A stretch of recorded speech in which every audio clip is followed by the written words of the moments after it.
Good morning, YouTube. Recently I was looking at Car and Driver's 10 best lists for 2024, and they've actually compiled it online to where they have all of their 10 best lists going back as long as they've been doing it to 1983 in one big giant article. But the first thing that impressed me or didn't is the list of 2024. Huh. And it's just so boring and sad. Well, I feel so many people are focusing on the electric wave that's going on. Everyone has to be fully electric by a certain year or something. And so they're kind of maybe giving up on cars because they're all focused on the future. Right. Well, there's not too many electric ones on here, but it's the Integra Type S. Okay. CT4 and CT5 Blackwing.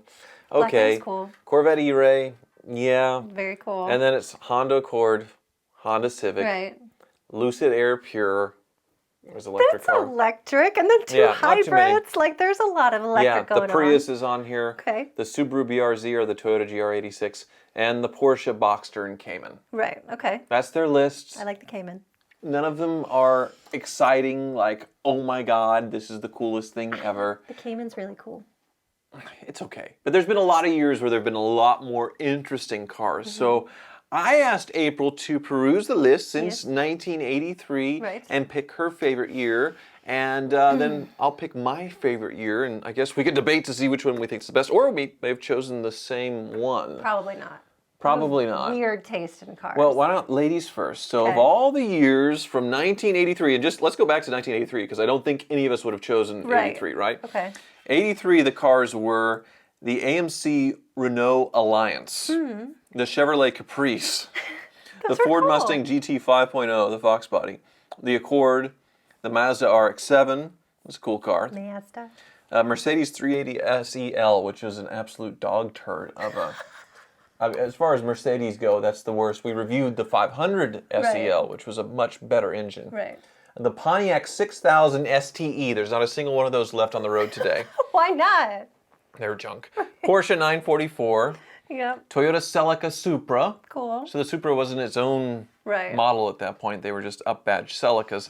And the Volkswagen Rabbit GTI. So the only one of those, I guess, well, maybe two. The RX-7 people still like. The GTI, of course, the whatever that is, still the Mark I in 1983. If it is, it's darn near it. And then the Fox body Mustang, the 944, do have a lot of following. But the rest of them, kind of rough. So we didn't choose 83, I assume. No, 83. 83's out. So what year did you choose? Well, Tyler Hoover, there's a very important year. A very important year in the history of cars. Okay. It happens to be 1987. Yeah, I looked at 1987 figuring that would be your choice because of a certain car, but it's not on there. I cannot believe whoever compiled this list needs to be fired, by the way, in 1987. So let's go back in history and just get rid of that person. No Buick Grand National. Wrong. No GNX, April's favorite car, did not make the 10 best list. Instead, a Ford Taurus did, and it looks like a Corvette. I'm gonna bad year to see for Corvette. Good. And a lot of Japanese cars, That's awful. That hurts me. Like, it hurts deep inside. This is terrible. How could you not recognize the Grand National as the greatest car on planet Earth in 1987? So if 87 didn't work for you, what do you think is the greatest hit of the 10 best list? Okay, if I can't have my way, I'm going 93. 1993. Okay. So the list of 93 cars, I think was pretty good. BMW 325i. That was kind of a good refresh for BMW, and it really came into its own. It's just a beautiful body. I agree with you. That is the first year of the E36. It got a lot more refined than the previous sort of old school BMW. That was a huge, huge hit. I agree. There are a lot of greatest hits on here. So yeah. I don't know about the second one on the list here, April, though. I'll comment the Dodge Intrepid, Eagle Vision, Chrysler Concorde. I mean, like, those are the last of the big boats. They're comfy cruisers. My brother had one. I loved driving in it. Like, that's where it's at. They are very cushy. They weren't the most reliable. I don't think I've seen a Chrysler Concorde on the road in a long, long time. Right. But interesting that made the 10 best list. So what was the next one on here? The Ford Probe? The Probe it's a good looking car. It kind of looks futuristic. Yeah, I mean, it's aged very well. I would say that's a car that looked way ahead of its time. And the name, Probe, like, how do you go wrong with that? I would always giggle when I watched The Price is Right in the mornings, and Bob Barker was like, a new car, how much for this probe? You want to get a probe? And I found it amusing, of course. Or launch a probe in Star Trek, and that's not what I envisioned. But it's a cool car of its time. Once again, I haven't seen one in a very long time, so they really haven't survived or really had any collectability. Right. So what's next?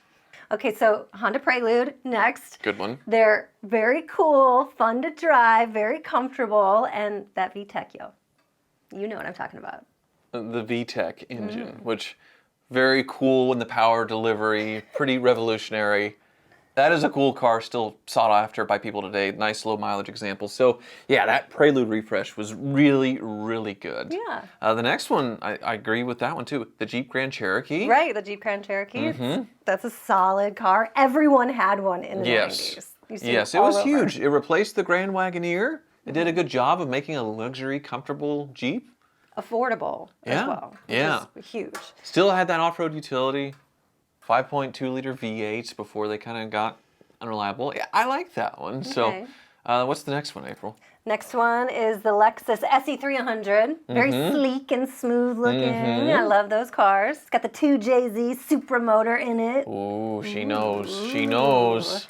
Ooh, it's fancy. Yeah, so that one is definitely a very cool car. The SE400 came later with the V8, but people do like the Supermotor ones, especially if they had the manual transmission. Very rare. So it's like a Supra in a tuxedo or a Toyota Soar. Ooh, I like it. Supra in a tuxedo. Like, this was the era where Lexus was very pristine, like as a luxury car. You were ballin' if you had a Lexus. It was a big deal. So next. The Mazda. Or how do you say it? You say Mazda? The Mazda. Mazda, yeah. Mazda RX-7. An Angry Doritos on here? The RX-7?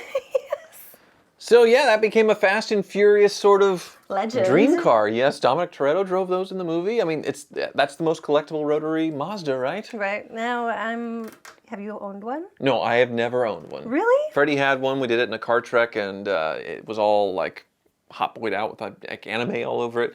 It wouldn't want to start half the time, but people absolutely love those cars. I'm shocked you've never had one. No. Literally shocked, because you've owned like every single car. No, I bought one rotary for $500, couldn't get it running, and dumped it back in my dealer days. So, yeah. What's next? Nissan 300 ZX Turbo. That was a cool car. Really cool styling. You've seen a lot of them. They're still on the road. I love those cars. Yeah, the shape of them, that twin turbo V6. Nissan really came into its own, which I guess the next one, the Sentra SER. Right. Another car that was affordable.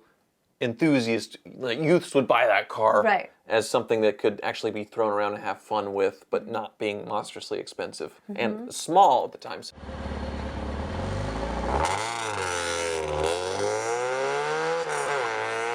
So yeah, that was a really good car. And then last on the list is a pretty standard Toyota Camry. You can't go wrong. In 1993, that was the car. Yeah, I mean, there's still thousands and thousands. You see probably a dozen every day driving around on the road because they're just so invincible, right? Yeah. So are you nervous? Can you top 1993 with your pick of cars? Yeah, I think so. I think so with my year. Now, I was going to go in my head 2001. Right. I think 2001 is a great year for cars. But when I looked at the 2001 10 best list, right damn smack in the middle is the Chrysler PT Cruiser.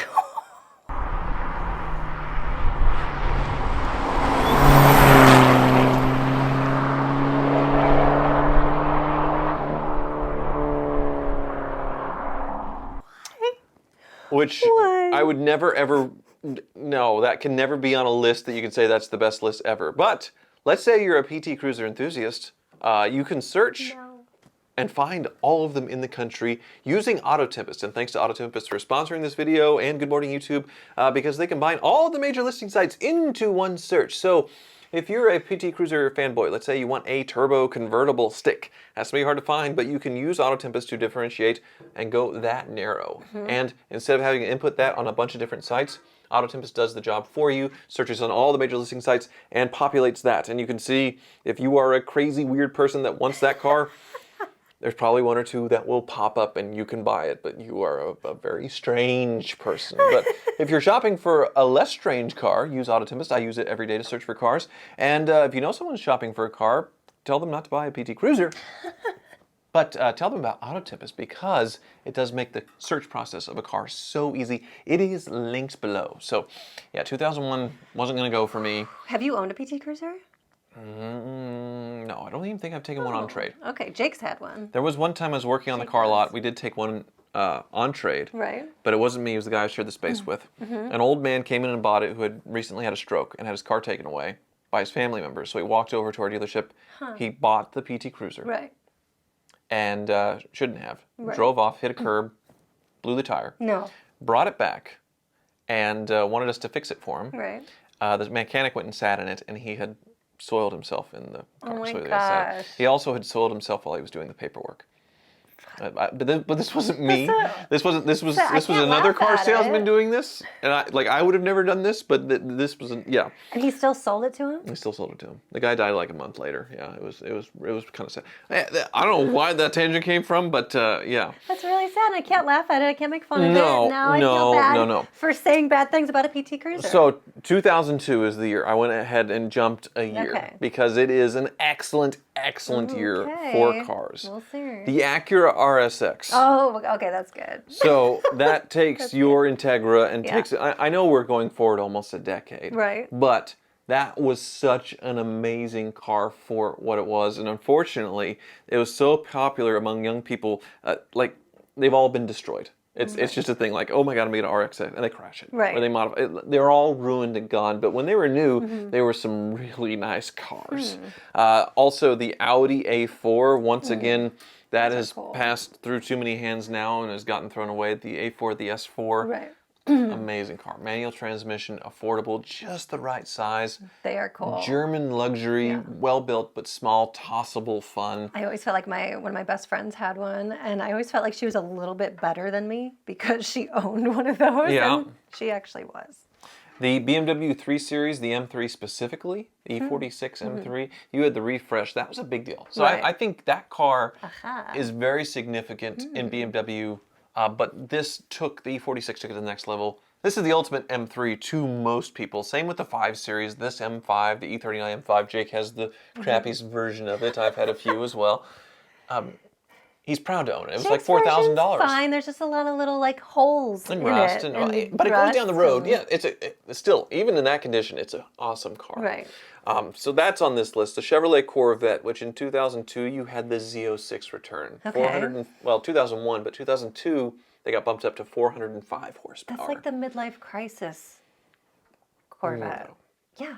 That was body style. There's the ZR1 that came out with the C4. And that sort of shocked the world with its performance. But really, this Z06 was a track weapon for a fraction of the price. It was a Ferrari killer. The first time you could say that, really. Oh, really? I feel like, well, the ZR1 a little bit, the C4, but this definitely. Okay. And it's still an amazing bang for the buck value. The Ford Focus is probably the weakest one on this list, but they did have this sort of rally look. They had the ZX2 and ZX3. They were both good-looking cars. I know they did some rallying with this, the hatchback style version of it, whatever they called it in Europe, and they were definitely loved there. Great-looking hot hatch. Maybe great looking is a little. You're pushing it a little bit. It was pretty cool looking, but I would say definitely the weakest. It's the one that you probably see the least on the road today. The RSX, I guess, not many left because all the kids crashed them. The Porsche Boxster. In 2002, another solid choice, even though it had come out several years before, so it must have been on the list. Let me see. Yep, Boxster in 2001, Boxster in 2000. Right. Every year the Boxster's on here. Boxster in 1999, Boxster in 1998, and 97, I guess they weren't counting it yet because it wasn't quite out. It's for the 98 model year. Right. Did they do anything? Did any different specs? Well, they upgraded a little bit. They had the S by then. Looks like the Boxster... Is it in 2003? They finally took... Oh, nope, there it is in 2003. It just continues. I wonder if they have it on every year forever. Nope, they finally have it off in 2004. And no on 2005. So how about that? Okay. Last year for the Boxster making the 10 best list. And finally, to round it out, the Subaru Impreza WRX, which came back with that round headlight, the best looking version of it, of the WRX STI. All-wheel drive, manual transmission, boxer engine, turbo. And they looked like rally cars just straight from the factory. There wasn't a big difference. You could put the graphics on it, and it would almost look like a rally car. Yeah, it has a cool little hood scoop on it, too. Mm-hmm. Fancy. Okay. I like your list. That's the last on the list? That's the last one. Okay. That's pretty strong. Mm-hmm. I think mine's better. In terms of car history and big improvements and big splashes, I mean, so many things happened in the 90s to take cars to the next level, sort of out of the malaise era. I would agree with you. It's hard to judge much newer cars against it as far as performance and things, but I don't know.